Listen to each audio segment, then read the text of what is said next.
আসসালামু আলাইকুম। আশা করি সকলে আল্লাহর রহমতে ভালো আছেন। আজ আমি একটা সহজভাবে সুস্বাদু এগ বিরিয়ানি দেখাবো বা ডিম বিরিয়ানি, যেটাই হোক এটা অত্যন্ত সুস্বাদু হয়ে থাকে। যারা মাংস পছন্দ করেন না তারা কিন্তু এই রেসিপিটা ট্রাই করতে পারেন। আর আমাকে এতদিন ধরে আমার চ্যানেলটাকে যারা সাপোর্ট করে আসছেন তাদেরকে অসংখ্য ধন্যবাদ। আর রেসিপিটা সহজভাবে দেখিয়ে দিব, চলুন।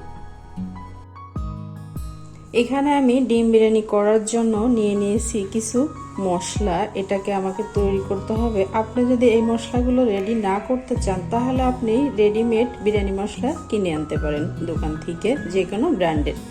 আমি এখানে এটা রেডি করে নিব।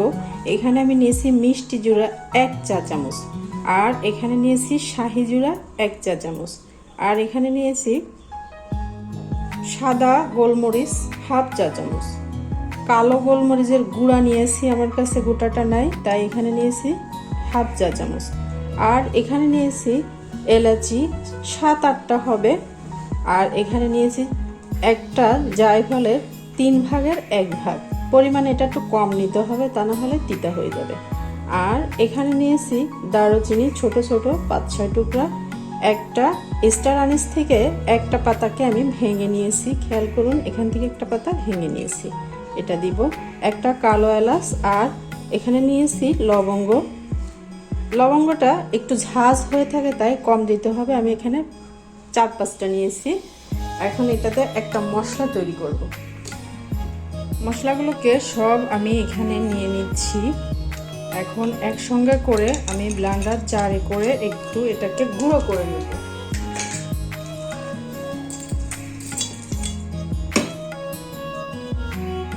মশলাটাকে আমি গুঁড়ো করে নিয়েছি।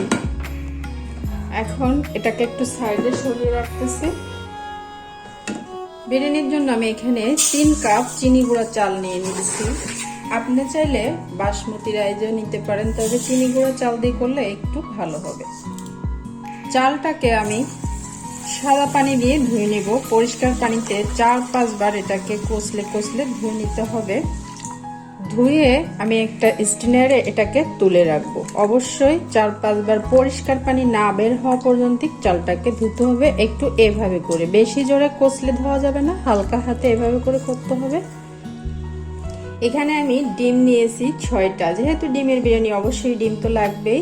6টা হাঁসের ডিম নিয়েছি সিদ্ধ করে। আপনি চাইলে মুরগির ডিমও নিতে পারেন, কোনো সমস্যা নাই। ডিমটাকে আমি একটু এঁকে নিচ্ছি, এভাবে ছুরির সাহায্যে এঁকে নিলে এই ডিমের ভিতরে যা মশলা টশলা একটু ঢুকবে, ভালো লাগবে, তার কারণে ডিমগুলোকে আমি একটু এঁকে নিলাম।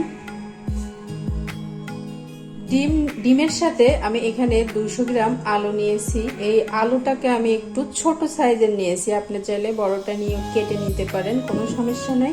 আমি ছোট যে আলুটা ওটা নিয়েছি। এখন এখানে আমি 1 চা চামচের মতো লবণ দিয়ে দিচ্ছি, আর দিয়ে দিচ্ছি 1 চা চামচের মতো লাল মরিচের গুঁড়া। এটা দিয়ে আমি একটু মেখে নিব। এখন আমি এটাকে চুলোতে নিয়ে যাচ্ছি।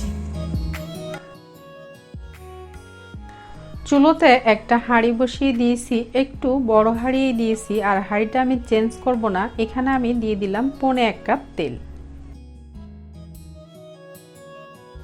তেলটা হালকা গরম হওয়ার পর আমি দিয়ে দিচ্ছি 1 কাপ পেঁয়াজ। পেঁয়াজটাকে আমি এখানে বেরেস্তা করে নিব। বেরেস্তা হওয়া পর্যন্ত অপেক্ষা করতে হবে। বেরেস্তাটা হয়ে গিয়েছে, এখন আমি বেরেস্তা তুলে নিব।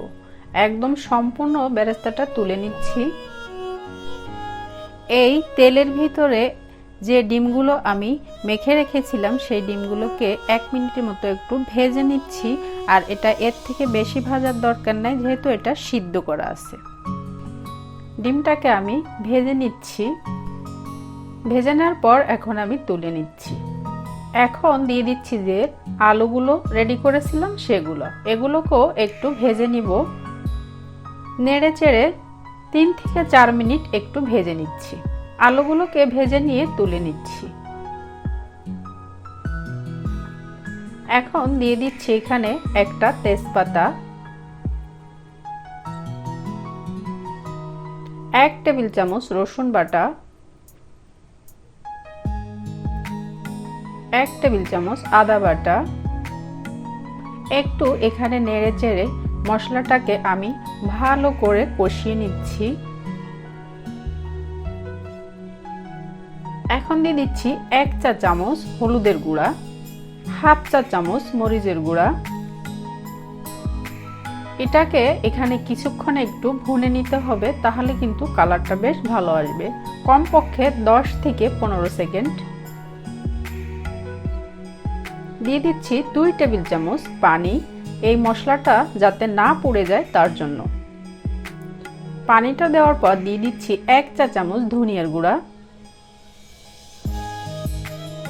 হাফ চা চামচ জিরার গুঁড়া, আর দিচ্ছি 1 চা চামচ লবণ। লবণটা আপনি আপনার স্বাদ মতো দিতে পারেন। এখানে আমি ছোট এক টুকরা জয়িত্রী দিচ্ছি। ওই মশলাটা বানানোর সময় মশলাটা দিতে আমার খেয়াল ছিল না, তাই এখন এখানে ভেঙে দিয়ে দিচ্ছি। এখানে আমি 2 টেবিল চামচ টক দই ফেটিয়ে নিয়ে দিয়ে দিচ্ছি। আর টক দইটা দেওয়ার সময় অবশ্যই চুলার আঁচটা কমিয়ে নিয়ে তারপর দইটা দিতে হবে। এখন আমি দইটা দেওয়ার পর এখানে মশলার সাথে কিছুক্ষণ একটু ভুনে নিলাম। আর দিয়ে দিচ্ছি যে মশলাটা রেডি করেছিলাম সেটা দেওয়ার পরও কিছুক্ষণ একটু ভুনে নিতে হবে, 10 সেকেন্ডের মতো। এখন দিয়ে দিচ্ছি সেই আলুটাকে এই মশলার সাথে আমি একটু নেড়ে চেড়ে নিচ্ছি।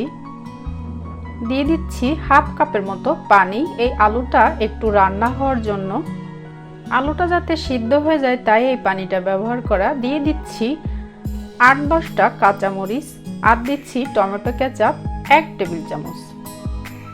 দিচ্ছি স্বাদ মতো কিছুটা চিনিটা আপনি আপনার প্রয়োজন মতো দিতে পারেন, আমি 1 চা চামচ দিয়ে দিলাম। দিচ্ছি কাজু বাদাম বাটা 2 টেবিল চামচ। অবশ্যই এই বাদাম বাটাটা দেওয়ার চেষ্টা করবেন, তাহলে কিন্তু আপনার বিরিয়ানির টেস্টটা খুবই ভালো আসবে। দিয়ে একটু নেড়ে চেড়ে নিলাম। দিয়ে দিচ্ছি 2-3 মিনিটের জন্য একটু ঢাকনা দিয়ে দিচ্ছি আলুটা সিদ্ধ হওয়ার জন্য। 2-3 মিনিট পর আমি ঢাকনাটাকে তুলে নিলাম। পানিটা কিন্তু শুকিয়ে গিয়েছে। এখন আমি এই যে ডিমটা ভেজে রেখেছিলাম সেটা দিয়ে দিলাম, দিয়ে একটু নেড়ে চেড়ে নিচ্ছি। এখন আমি 2 মিনিটের জন্য একটু ঢাকনা দিয়ে দিচ্ছি। 2 মিনিট পর আবারও আমি ঢাকনাটাকে খুলে নিলাম।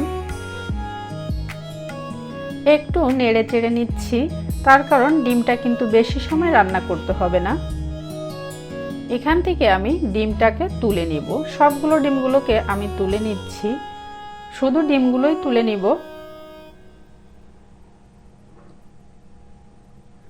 এখন এই গ্রেভির মধ্যে যে চালটা আমি ধুয়ে পরিষ্কার করে রেখে দিয়েছিলাম সেই চালটাই দিয়ে দিচ্ছি। চালটা দেওয়ার পরে 4 থেকে 5 মিনিট এই মশলা আলুর ভিতরে একটু চালটাকে ভুনে নিতে হবে, তাহলে কিন্তু আপনার বিরিয়ানির টেস্টটা খুবই ভালো আসবে। এখন আমি এখানে দিয়ে দিব 6 কাপ পানি। অবশ্যই এটা গরম পানি হতে হবে। আর চাল ছিল 3 কাপ আর পানি দিলাম 6 কাপ, মানে ডাবল পানি। আপনি চাইলে এখানে গরুর দুধও ইউজ করতে পারেন লিকুইডটা, তবে পানি যদি আপনি কম দেন তাহলে কিন্তু 1 কাপ ইউজ করতে পারেন। আর যদি আপনি পুরোটাই পানি দেন অসুবিধা নেই, পানি দিয়ে আনতে পারবেন। আর এখানে আমি দিয়ে দিচ্ছি স্বাদ মতো লবণ, আমি দিচ্ছি 1 চা চামচ, আপনি আপনার স্বাদ মতো দিতে পারেন। এখন বলক উঠে গিয়েছে, বলক ওঠার পর আমি ঢাকনাটা লাগিয়ে দিচ্ছি 4-5 মিনিটের জন্য। চুলার আঁচটা মিডিয়ামে থাকবে। 4-5 মিনিট পর আমি ঢাকনাটাকে তুলে নিচ্ছি। এখন একটু নেড়ে দিচ্ছি। এই পর্যায়ে চুলার আঁচটা আমি মিডিয়াম টু লো করে দিচ্ছি। দিয়ে দিচ্ছি ডিমগুলো, দিয়ে দিচ্ছি কাজু বাদাম 1 টেবিল চামচ ভাজা। কাজু বাদামটা দেওয়ার পর ভালো করে একটু নেড়ে দিতে হবে, আর নাড়াটা কিন্তু আলতো হাতে দিতে হবে। এখন আমি 2 মিনিটের জন্য একটু ঢাকনা দিয়ে দিলাম।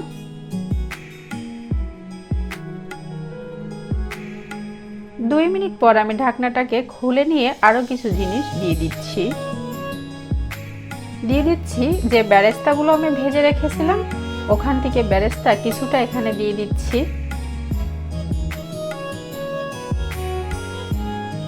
দিয়ে দিচ্ছি 1 টেবিল চামচ কিশমিশ,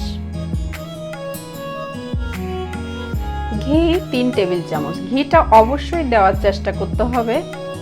দিয়ে দিচ্ছি মাওয়া 3 টেবিল চামচ, আপনি চাইলে গুঁড়ো দুধ দিতে পারেন, তবে মাওয়া দিলে টেস্টটা বেশি ভালো আসে। একটু ছড়িয়ে দিতে হবে। দিয়ে দিচ্ছি 2 টেবিল চামচ গোলাপ জল। সবকিছু দেওয়ার পর এখন আমি এটাকে আলতো হাতে একটু নেড়ে দিচ্ছি। অবশ্যই এই পর্যায়ে আলতো হাতে নেড়ে দিতে হবে। আলতো হাতে নেড়ে দেওয়ার পর এখন আমি অবশিষ্ট যে বেরেস্তাটা ছিল সেই বেরেস্তাটা আমি এখানে দিয়ে দিচ্ছি, আর এটাকে একটু ছড়িয়ে দিতে হবে। দিয়ে দিচ্ছি সামান্য একটু জর্দা রং, এটা অপশনাল, চাইলে দিতে পারেন না চাইলে না। এরপর আমি ঢাকনা লাগিয়ে 10 থেকে 15 মিনিটের জন্য একদমই ছোট্ট করে চুলাটাকে রেখে দেব দমে। তারপরে আমি পরিবেশন করে দেখাবো। বিরিয়ানিটা রান্না কিন্তু কমপ্লিট। এখন আমি এটাকে পরিবেশন করব। দেখুন কালারটা কত সুন্দর লাগছে দেখতে, আর এটা খেতেও কিন্তু অসম্ভব মজার। আপনার যে কোনো মাংসর থেকে কিন্তু কোনো অংশে কম না। আপনারা আমার রেসিপি দেখে তৈরি করতে পারেন। আর আমার রেসিপি যদি আপনাদের ভালো লেগে থাকে প্লিজ আমার রেসিপিতে একটা লাইক দিয়ে দিবেন, আর যারা নতুন আসছেন প্লিজ সাবস্ক্রাইব করে দিবেন। আল্লাহ হাফেজ।